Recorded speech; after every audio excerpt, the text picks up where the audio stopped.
Las ciudades ocultas o latentes en Santiago. Un aplauso gigantón para Eduardo. Hola, buenas noches. Qué gran oportunidad de estar aquí frente a gente de otros backgrounds, ¿cierto? Estoy acostumbrado a presentarle a gente que está en este ámbito, entonces fue un desafío muy interesante tratar de plasmar en otro lenguaje, ¿cierto? No en lenguaje tan técnico lo que les voy a enseñar. ¿Así? Ya. Ciudades ocultas, ¿no? Qué título tan curioso. No son las ciudades que están bajo tierra, sino que, así como antes vimos lo que está en el espacio, ahora vamos a ver lo que hay acá en nuestra misma ciudad, también utilizando técnicas de modelamiento, etc. Entonces la pregunta es, ¿para qué cresta sirven estas ciudades ocultas que estamos calculando y qué son y para qué sirven, ¿cierto? Entonces, si ustedes ven estas fotos, me imagino que todos se han visto en alguna de estas situaciones, en una ciudad bastante caótica que está cambiando y creciendo constantemente, con un sistema de transporte que a mí me parece bien diseñado, pero que no da la talla para todo lo que necesitamos nosotros. Tenemos como calles que no aguantan todos los peatones, pistas que no aguantan todos los autos, taxis que tapan los buses, buses que no logran avanzar, metro que no logra cumplir con la frecuencia, a pesar de que hacen un esfuerzo muy grande para que eso funcione. Entonces, esto pasa particularmente porque nadie sabe realmente cuánta gente usa metro, nadie sabe cuánta gente usa bus, nadie sabe cuánta gente usa auto, las ventas de autos están subiendo constantemente y por tanto, lo poco que se sabe ya no cuenta. Entonces, para poder responder esa pregunta es que nosotros utilizamos este concepto de ciudades ocultas. ¿Y qué son las ciudades ocultas? Es lo que vamos a ver hoy día. Entonces, como una metáfora bonita del recorrido que vamos a hacer hoy, estas son las distintas etapas que les voy a mostrar. Primero, 6 ciudades ocultas en Santiago, entonces hay varias, ¿no? No es solamente una. Después les voy a decir cuál es el problema que tienen estas ciudades que algunos ya han identificado. Y después les voy a contar cómo se mide y cómo se observa una ciudad de manera tradicional y después de la manera en la que estamos haciendo nosotros, a través de la ciencia de datos. Ciencia de datos, entonces, ¿con cuáles datos? Con los datos de telefonía móvil, con datos de plataformas abiertas como OpenStreetMap. Y después de esto, al final de nuestro recorrido, vamos a ver estas ciudades ocultas, que al final es una slide, pero para poder llegar a ese punto tenemos que hacer todo este recorrido. ¿Y para qué sirven estas ciudades ocultas? Bueno, para estimar esto que les conté, la partición modal de la ciudad. Y después les voy a hablar un poco del futuro, de qué es lo que planeamos hacer con esto más adelante. Creo que para nadie es una sorpresa que Santiago está segregado y mucha gente habla de dos Santiagos. Y de hecho citan esta obra clásica de una historia de dos ciudades. Si yo les pregunto ¿cuál es el límite de todos Santiago? Mucha gente dice Plaza Italia. Arriba de Plaza Italia, abajo de Plaza Italia. Y es cierto, o sea, arriba de Plaza Italia hay mejores calles, hay más ciclovías, hay más librerías, más bibliotecas, más áreas verdes, más Starbucks, ¿cierto? Más sushi, más de todo. Y en el resto de la ciudad, no. Entonces, efectivamente, hay dos Santiagos. Pero también hay gente que dice que hay 5 Santiagos. Entonces, por ejemplo, Iván Poduje, que también estuvo en este escenario hace un tiempo, dice que hay un Santiago moderno, hay un Santiago central, ¿cierto? Que es el centro, periférico, segregado, semirural, y esto es súper interesante porque incluso cuenta dentro de Santiago todas estas áreas que nosotros, quienes vivimos en Santiago, a veces no contamos, Chicureo, Peñaflor, etc. Ahora bien, todas estas visiones de la ciudad, hay muchas más, pero el tiempo es poquito, fallan en algo. No muestran, no parten de la persona como el punto en el cual vamos a dividir o vamos a encontrar los distintos Santiagos que hay. Entonces, por eso ahora vamos a hablar de una visión humana de la ciudad, y aquí nos va a acompañar este urbanista que se llama Kevin Lynch. Kevin Lynch es un urbanista del MIT que en los años 60 escribió un libro que se llama La imagen de la ciudad. ¿Quién conoce ese libro? Así, me di cuenta. Entonces, en este libro Kevin Lynch dice que la ciudad es única para cada persona. Cada uno vive su propia ciudad. ¿En base a qué? A las cosas que vivimos en secuencia. Es un arte secuencial. Las cosas que nosotros vemos, oímos, olemos, saborizamos, por donde caminamos, es lo que construye un mapa mental de la ciudad de nuestras mentes. Y ese mapa es muy distinto al que tienen los mapas políticos o al mapa que aparece en las estaciones de metro o el que aparecía antes en las páginas amarillas, ¿no? Entonces, estos mapas mentales son los que configuran la verdadera ciudad que cada uno vive. Y por supuesto, en Santiago hay casi 8 millones de Santiagos. Y eso no lo podemos estudiar. O quizás sí. Eso es lo que vamos a ver hoy día. La pregunta que sigue es, cómo se mide y cómo se observa la ciudad. O sea, ¿qué hizo Kevin Lynch? Pasó un ángel. Para llegar a esa conclusión, para poder obtener esa información. Y la respuesta es que la manera tradicional de hacerlo es con encuestas. O sea, hace poco pasamos por un censo, la encuesta CACEN se hace cada 2 años y las encuestas de movilidad que nos muestran cómo se mueve la gente en la ciudad se hacen cada 10. O sea, por ejemplo, en Santiago, el año 2012, y a través de un año y medio, se estuvieron recolectando datos en 18.000 hogares. Iba un equipo como este y le preguntaba a la gente que vivía ahí qué viajes hiciste ayer. Y la respuesta debía incluir origen del viaje, destino, cuál es el modo de transporte que se utilizó, cuál es el propósito del viaje, qué ruta tomó, cuánto costó, etc. Entonces después, con toda esta información, es decir, de 8.000 hogares, aproximadamente 100.000 personas, se construye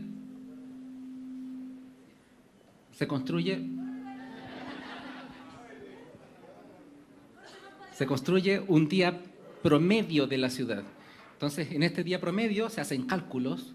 Por ejemplo, esa matriz que está ahí es la famosa matriz origen-destino para los transportistas, en los cuales ven la gente que parte en una comuna donde trabaja o donde vive, etc.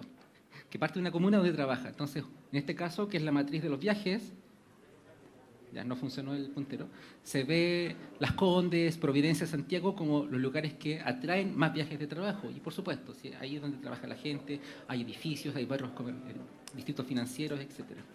Entonces, hay un problema con esto. O sea, piensen, cada 10 años se hace una encuesta y se utiliza para planificar y gestionar los sistemas de transporte. Las mismas imágenes que vimos al comienzo. Pero la ciudad crece y cambia mucho más rápido. En el tiempo que se hizo la encuesta, en un tiempo equivalente se inauguró un tren, el tren de Nos, se inauguró una línea de metro, la línea 6, se inauguraron túneles de autopista. Y por supuesto no hay lo que se llama día promedio. O sea, todos los días pasan cosas en distintos lugares de la ciudad. A veces las vemos, a veces no. Entonces, ¿qué disciplina está apareciendo para resolver estos problemas? Es la ciencia de datos. Entonces, ¿qué crees que es la ciencia de datos, cierto? Está como de moda esto y el Big Data. ¿De dónde salió esta cuestión? Esencialmente, la ciencia de datos es un área transdisciplinaria. Es decir, mezcla herramientas y métodos de distintas áreas. Está la computación, la informática, sociología, administración, comunicación, y podemos seguir sumando, como la sociología, por ejemplo, es muy importante. Entonces, a través de la mezcla de todas estas disciplinas, ayudamos a otras disciplinas a resolver problemas que sus propias herramientas o métodos no dan abasto, porque los problemas son más grandes de los que ellos pueden resolver. Muchas disciplinas hoy trabajan con métodos desarrollados hace décadas, y el mundo ya no es como era hace décadas, está cambiando muy rápido. Y por supuesto, quienes hacen data science son puros nerds, como ustedes. Nerds que saben programar, o que saben comunicarse y sobre todo que saben escuchar. Saben escuchar a otras personas y saben traspasar lo que estas otras personas les cuentan a modelos matemáticos y a programas que hacen cosas. ¿Y cuál es nuestra fuente? O sea, ¿qué datos utilizan los científicos de datos? Todos los registros que la gente va dejando día a día en su quehacer. O sea, yo estoy seguro que aquí no hay nadie que no haya dejado algún registro hoy en algún sistema a través de estos logos que están acá. Sea porque se vino en metro o en bicicleta, o porque hizo algún pago con tarjeta de crédito o de débito, o porque alguna aplicación hizo una búsqueda, o porque fue al médico y puso la huellita, ¿cierto? Entonces, todos estos registros permiten entender lo que hace la gente. O sea, no tenemos para qué preguntarle qué viaje hiciste ayer. Eso ya lo sabemos porque lo muestran estos datos. Ahora, el problema está en que estos datos están fragmentados, ¿cierto? Aquí la gente no tiene acceso a todo este set al mismo tiempo. O quizás Facebook, pero ese es otro tema. Entonces, ¿cuáles son los datos que utilizamos nosotros para resolver estos problemas y para darles estas charlas tan interesantes? Son los datos de telefonía móvil. Entonces, por ejemplo, en Chile hay más chips de celular, SIM cards, que personas.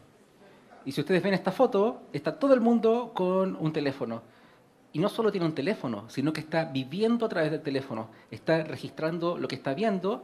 Y mucha gente ahora como que critica a los que van a conciertos y dicen, oye, pero ¿para qué vais si estáis puro mirando el teléfono? No estáis grabando y no estáis escuchando ni mirando el concierto. O sea, ahora estamos experimentando el mundo a través de los teléfonos. Entonces eso significa que efectivamente estamos dejando muchos rastros por ahí para que estos nerds vengan a estudiarlos. Ahora bien, todos hemos visto en las películas cuando dicen, oye, tengo el teléfono de alguien, ubiquémoslo, y aparece una pantalla que hace zoom y dice, aquí está esta persona, posición exacta, tiempo real, incluso con imagen satelital. Eso es falso, no existe. Entonces, por ejemplo, en nuestro caso, lo que tenemos son datos que se llaman de facturación, que son los que genera la compañía cada vez que les cobra plata a ustedes. La compañía tiene que saber cómo cobrarles, entonces tiene que tener un registro de aquí esta persona hizo una llamada, aquí esta persona gastó 10 megas, y esos registros se generan cada 15 o 30 minutos, dependiendo de qué tan power user es la persona, o sea, qué tan frecuentemente causa estos eventos. Eso significa que tenemos un periodo de 15 a 30 minutos en los cuales sabemos dónde está una persona. ¿Y cuál es la granularidad de esa posición? Es la torre de celular a la que está conectado. O sea, no es triangulado, es como... no, perdón. Es como toda esa zona en la que está como pintadita ahí. Entonces sí, sabemos cosas, pero no es lo que uno ve en las películas. Y además es anonimizado.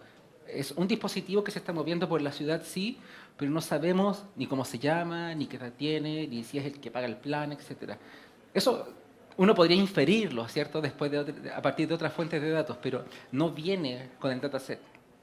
Ya, ese era el disclaimer por si acaso. Entonces, bueno, una de las maneras de complementar estos datos, que son tan ricos, pero a la vez vastos y algo difíciles de comprender, porque solamente tienen posiciones y tiempos, es a través de OpenStreetMap. OpenStreetMap es como una especie de Wikipedia, en el sentido de que es información geográfica aportada de manera libre y voluntaria por un cuerpo de personas que tiene mucha buena fe, ¿cierto? Al igual que Wikipedia, es de libre acceso, uno se puede bajar el contenido, procesarlo, compartirlo, modificarlo, etc. Entonces, en el caso de los datos de telefonía, nosotros lo utilizamos para darle sentido urbano a estos registros que va dejando la gente. Por ejemplo, en el primer mapa están las torres de telefonía que hay en la ciudad. Como ven, cubre toda la ciudad, pero hay partes que tienen más torres que otras. Son esencialmente las torres donde trabaja más gente. Después ven otro mapita donde están las autopistas y las principales calles de la ciudad. Ayer, cuando ensayé esta charla, había una amiga arquitecta y me dijo, wow, yo hice eso a mano. Entonces yo le digo, no, pero es que OpenStreetMap está para eso. O sea, nosotros podemos tomar esto, podemos generar archivos en el formato que tú usas en tu programa, etc. Por ejemplo, podemos ver también la red de metro, pero sabiendo cuándo el tren va sobre la superficie o cuándo va bajo tierra. Y eso nos permite, que es el último mapa que está en la esquinita inferior derecha, decir, mira, esta torre está en un lugar que está muy fuertemente asociado al metro, por ejemplo. Esto lo vamos a usar un poquito más adelante. Entonces ya, sabemos todo eso, ¿cierto? Fue como un vistazo muy rápido. No sé cuánto tiempo usé. Así que ustedes me dicen si me queda harto tiempo o no para dar harto jugo con lo que viene. Entonces, las ciudades ocultas es lo que con mis colegas Diego Caro y Denis Parra, que lamentablemente no pudieron estar acá. O sea, Diego fue el segundo mejor evento del día, ¿cierto? Este es el primero. Las ciudades ocultas esencialmente son agrupaciones de estos mapas mentales que decía Kevin Lynch, utilizando estos datos de telefonía. Como vimos hace un rato, Kevin Lynch dice la ciudad de secuencia, los datos de telefonía tienen la secuencia que sigue cada persona, y lo que hicimos nosotros fue decir, bueno, de partida la compañía que trabajamos, que es Telefónica, no tiene a todo el mundo, tiene un tercio de la cuota de mercado. Y a estas personas les hicimos una agrupación, o lo que se llama como clustering, de sus secuencias a través de la ciudad. Cuando uno hace clustering, tiene que decidir cuántas ciudades quiere ver. Nosotros podríamos ver 10, 20, 50 si queremos, pero la verdad es que vemos solamente 8 por temas de facilidad a la hora de interpretarlo. Entonces, esas ciudades que nosotros encontramos son las siguientes. Como dice, así se ve Santiago, ¿cierto? Miren, hay una cosa muy interesante con estos mapas. Cada uno de estos mapas es uno de estos clusters o componentes o ciudades latentes o ciudades ocultas. Son la misma cuestión. Y hay dos tipos de ciudades acá. Si ustedes ven la primera, la que dice Component 0, que está en la esquina superior izquierda, esa representa la típica ciudad que uno dice que está arriba de Plaza Italia. Lo que hace esto es confirmar que la gente que vive en ese lugar no sale de ese lugar. Y eso está bien. O sea, no tendría por qué ser de otra manera. Lo que pasa es que en las otras ciudades no hay el mismo nivel de servicios que hay en esa. Eso se repite con otras de las ciudades que hay acá. Pero las ciudades que son más interesantes son las que no he tapado, o sea, las que se siguen viendo igual que antes. Fíjense que en estas ciudades vemos, bueno, no les conté, pero cada puntito es una torre de telefonía. Entonces, esencialmente, esto significa que son las torres a las que se conecta la gente que está dentro de esta ciudad. Entonces, por ejemplo, vean esa, ahí sí, ahora funcionó. Vean esta ciudad, que esencialmente es la gente de San Bernardo, ¿cierto?, que trabaja en el centro y en Providencia, pero aquí, a diferencia de la ciudad que habíamos visto acá, ya no está esta cercanía geográfica. O sea, esta ciudad que está acá, uno podría como poner un muro hacia lo Trump alrededor y sigue siendo igual. Pero acá no es así.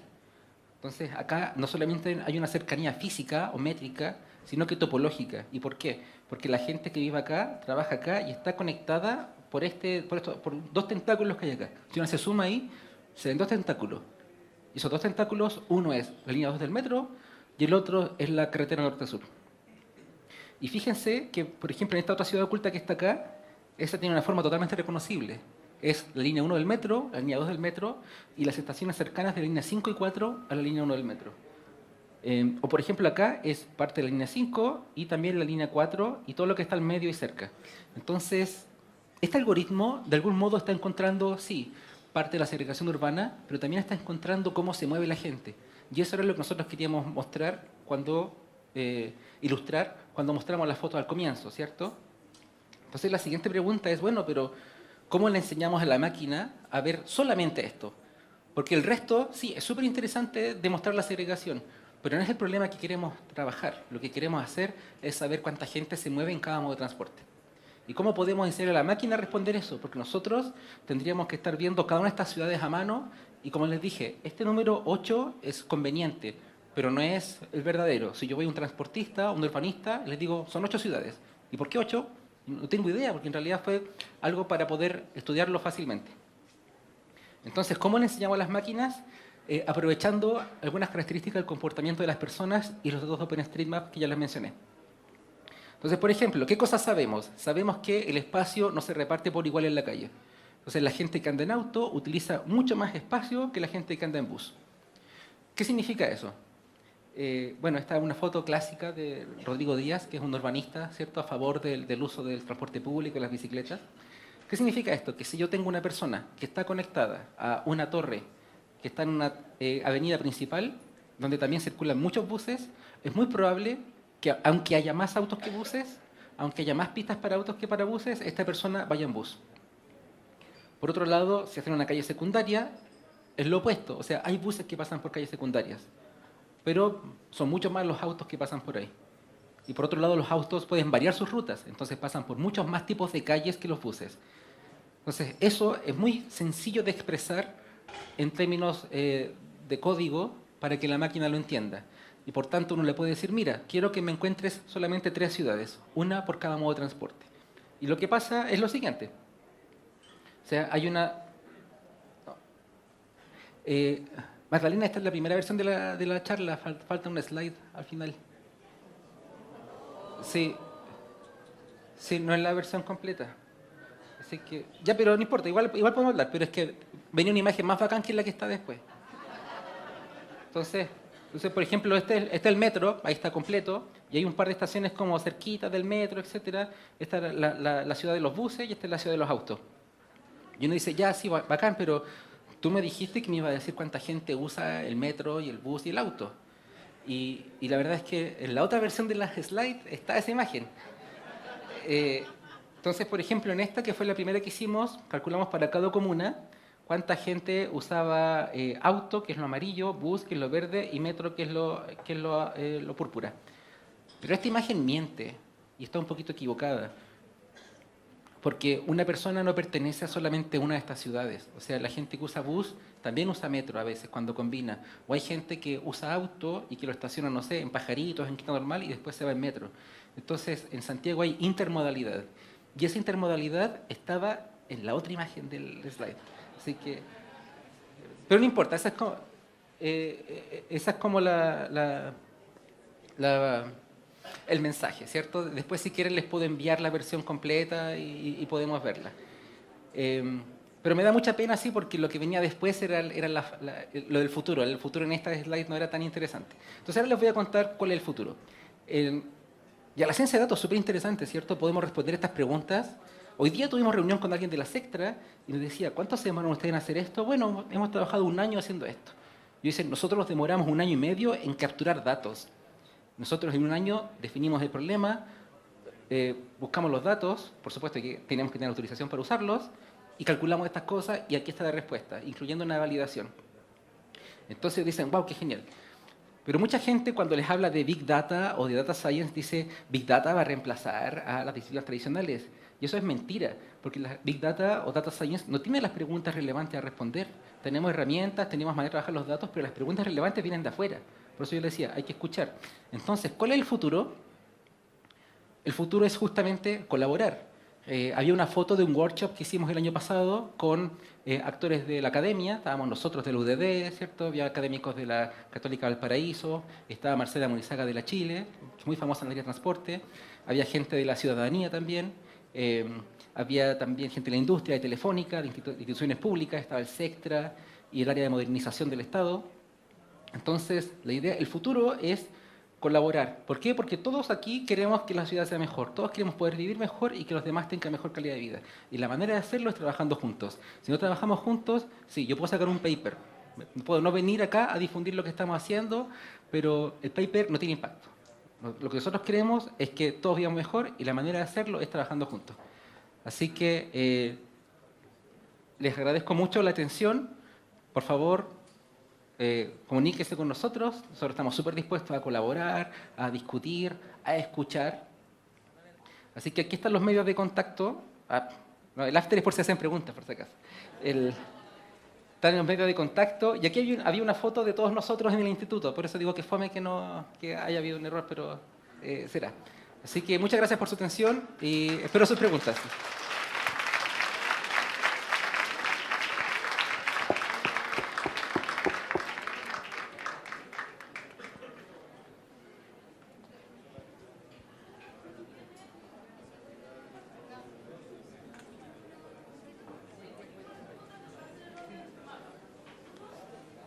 Sí.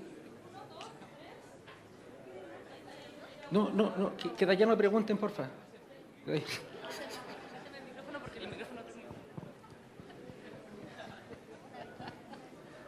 Hola Eduardo.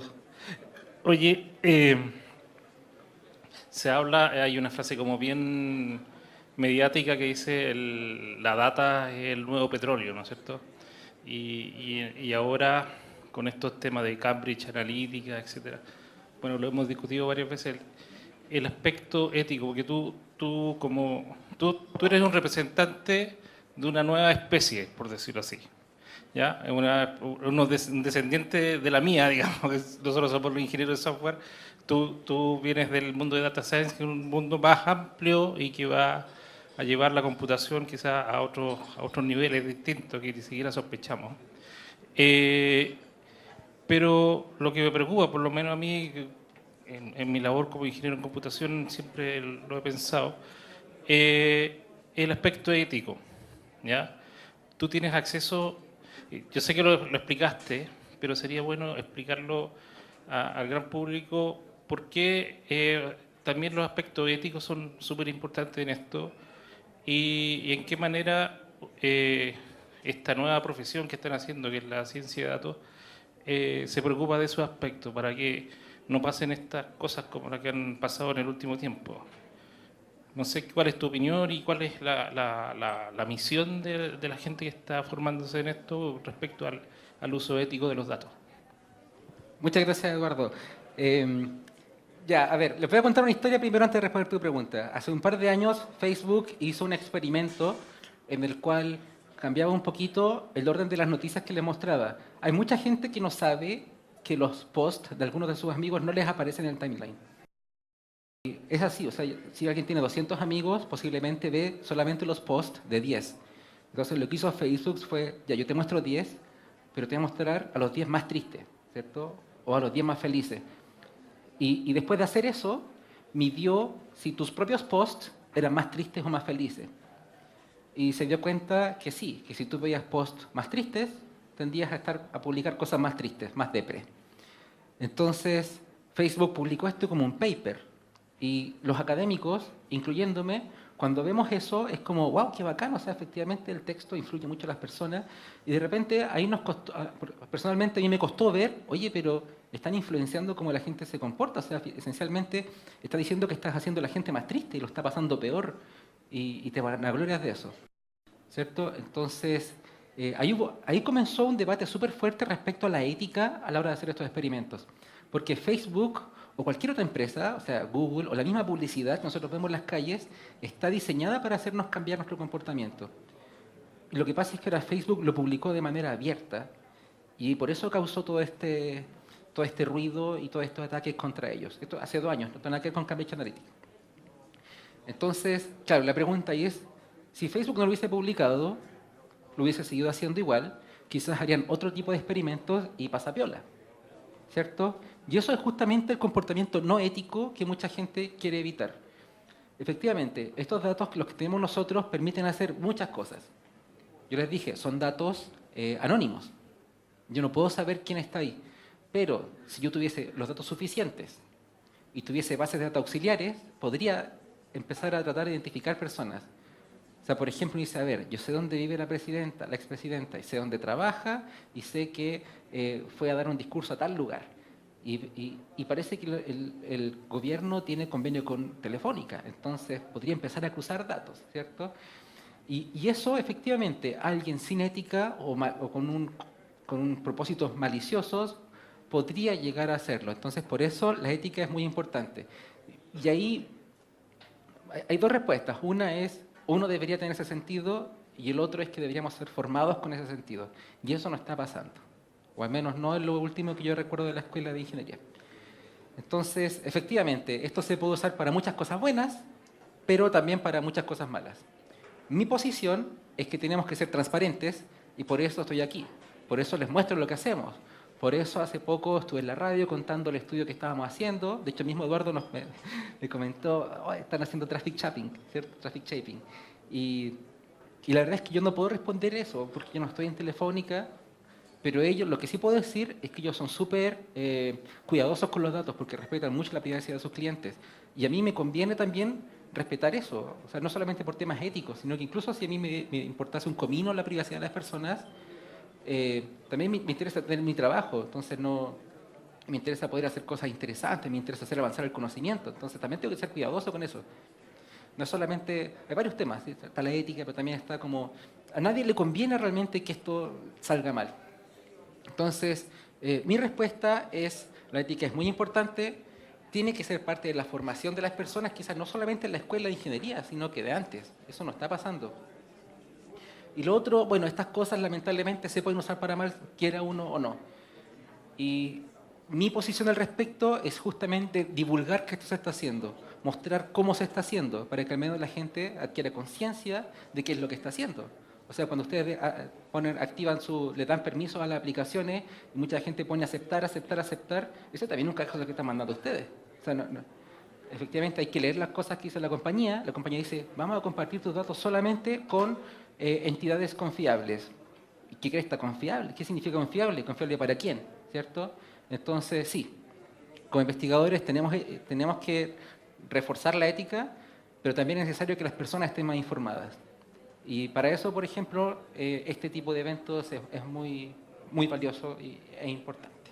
Espero que se haya respondido a la pregunta. Acá.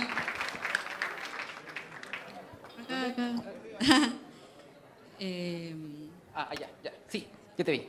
Que encuentro bacán la data science, como A través de la formación de algoritmos y redes neuronales, responder algunas preguntas. En base a eso, yo vi que tú estudiaste Santiago y describiste especies de tentáculos, ¿no es cierto? Sí. Ya. Sobre eso, si identificaste alguna especie de comportamiento diferencial entre lo urbano y lo rural, según como también lo entiende el autor que tú citaste al inicio, ¿no es cierto? Entendiendo Sí. también como la data science, un trabajo en conjunto más allá del DataNet. Sí, ahora lamento decepcionarte un poquito, y es que todos estos estudios que hemos hecho nos hemos enfocado estrictamente en el área urbana. Pero no es porque no nos interese la parte rural, sino que es por un tema de la distribución de las antenas. O también, para ayudarme en mi respuesta, como, ¿cuáles serían las características de la urbanidad? Bueno, la verdad es que nosotros tratamos de ceñirnos lo más posible a los datos que ya existan. Es decir, yo trato de no definir por mi cuenta qué significa urbano, porque otra persona, otro estudio o alguien que quiera replicar nuestro trabajo posiblemente tiene otra definición de qué es urbano. Entonces, lo que hacemos es decir, a ver, ¿hay alguna institución que defina qué es urbano en Chile? Sí. ¿Cuál? El INE. El INE tiene un mapa que es el mapa de áreas urbanas en la ciudad, o sea, en el país. Y dice, el área urbana de Santiago es esta, el área urbana de Gran Valparaíso es esta otra. Y lo que hacemos es ceñirnos por esos límites. Decimos, mira, el límite de esta urbana de Santiago es este, cuáles son las torres de telefonía que están dentro, estas son esas las que estudiamos. Es un criterio basado en los datos en el cual no hay ambigüedad respecto a cómo nosotros interpretamos lo que es urbano y rural. Después de ver, de hecho, este estudio se hizo antes de que Iván Poduje dijese esto de los Santiagos y nos pareció súper interesante. Entonces, ahora vamos a ver cómo podemos incorporar esas antenas en nuestro trabajo. Pero lo que pasa es que en áreas rurales tú puedes tener un pueblo completo, Peñaflor completo, cubierto por una torre de telefonía. Entonces, ¿qué significa eso? Que la gente está constantemente conectada a esa, por tanto no vemos cómo se mueve. Y en ese aspecto, para este tipo de estudios, no podríamos hacerlo. Lamentablemente no puedo avanzar más en la respuesta porque eso es lo que hemos hecho hasta ahora. Pero lo tenemos pendiente. Así que en el futuro, en una próxima Noche Nerd, quizás tengas la respuesta de tu pregunta. Muchas gracias.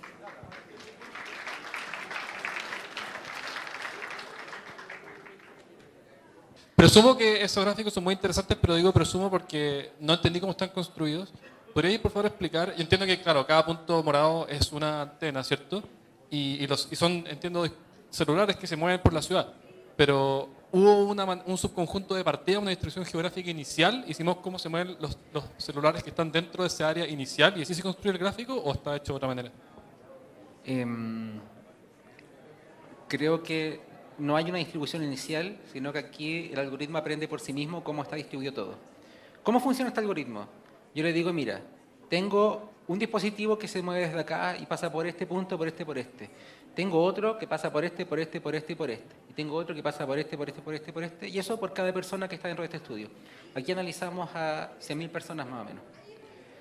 Lo que hace el algoritmo es decir, mira, estas dos torres tienden a aparecer juntas. Estas dos tienden a aparecer juntas, estas también.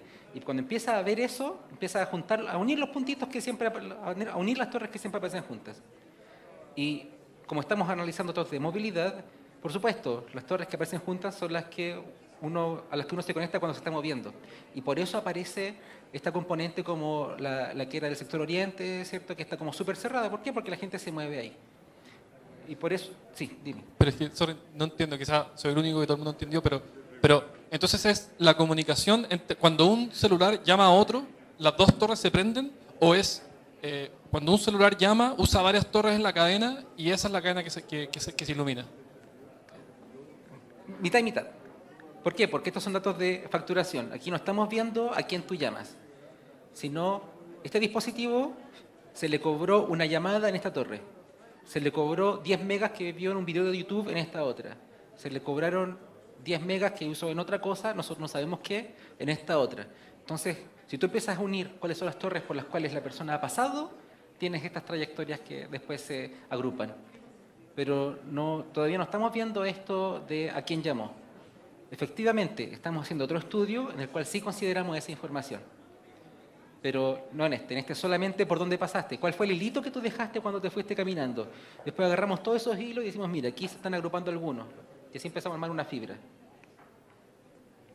Bueno, de todos modos, en el break podemos conversar y te lo puedo explicar si tienes más dudas, no hay problema.